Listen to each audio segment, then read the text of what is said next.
Hey guys, how's it going? My name is Adam. Today I'm going to show you how to take off facial recognition for Apple Pay. So what you're going to do, you're going to just go ahead and scroll a little bit down, and if you want to see how to turn off facial recognition on Apple Pay, to disable Face ID, go to the settings, Face ID and passcode, enter your passcode, then tab reset Face ID.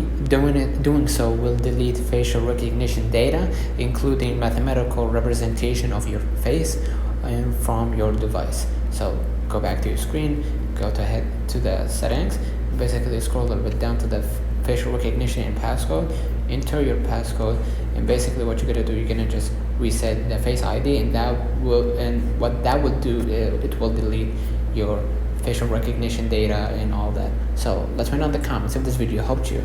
Don't forget to like and subscribe, turn on the notification bell to receive every video we upload. Thank you for watching. See you in the next one.